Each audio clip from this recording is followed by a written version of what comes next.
الحمدللہ 34 مرتبہ اللہ اکبر دائیں ہاتھ کے پوروں سے پڑھنا سنت طریقہ ہے۔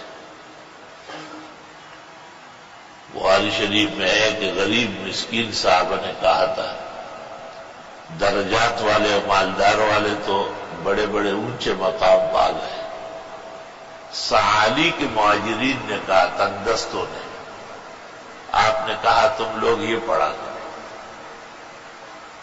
جب انہوں نے پڑھنا شروع کیا تو مالداران کو پتہ چلا، صحابہ کو، انہوں نے یہ پڑھنا شروع کر دیا۔ تو وہ غریب مسکین بھاگتے ہوئے آئے حضرت کی خدمت میں کہ وہ جی وہ پڑھنے لگ گئے۔ آپ نے کہا ذالک فضل اللہ یؤتیہ من یشاء، کہ اللہ کا خاص فضل ہے جس کو دینا چاہے۔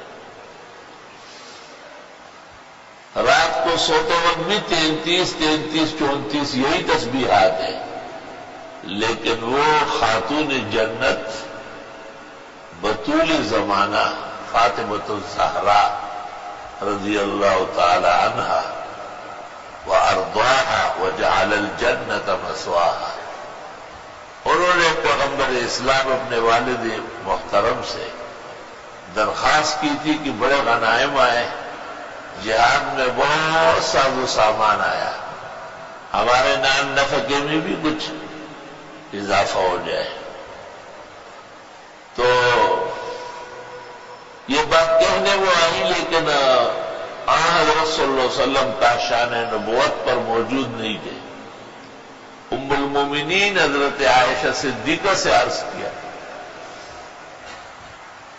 پیغمبر مرسل جب گھر آئے تو ام المومنین نے کہا کہ غنائم بہت آئے ہیں اور اہل مدینہ سب متمول ہو گئے، فاطمہ رضی اللہ تعالی عنہ کو بھی کوئی غلام کنیز کوئی چیز دے دو نا۔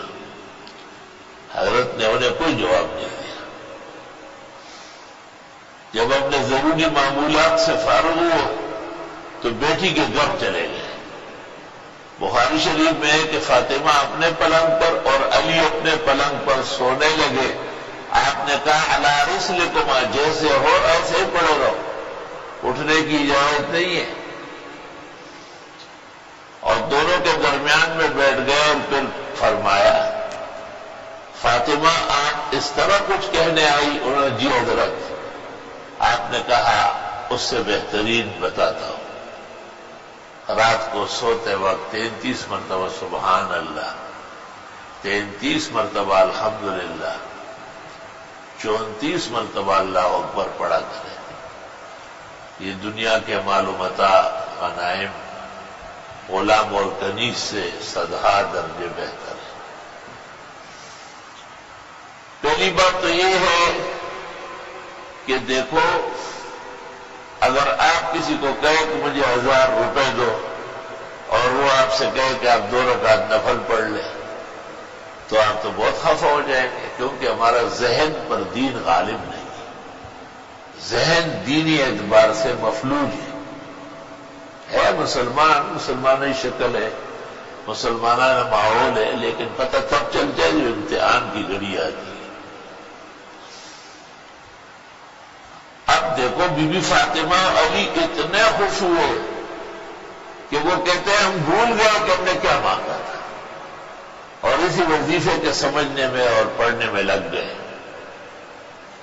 علماء نے عجیب عجیب جوابات دیے۔ ایک جواب یہ دیا ہے کہ دیکھو، غلام کنیز مال دولت مانگنا دنیا ہے، اور تسبیحات تو اخروی اعمال ہے۔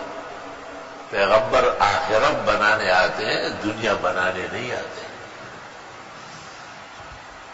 دوسرا ہے کہ غلام کنیز وہ تو کئی مر جائیں گے، ختم ہو جائیں گے، لیکن سبحان اللہ نصف المیزان، سبحان اللہ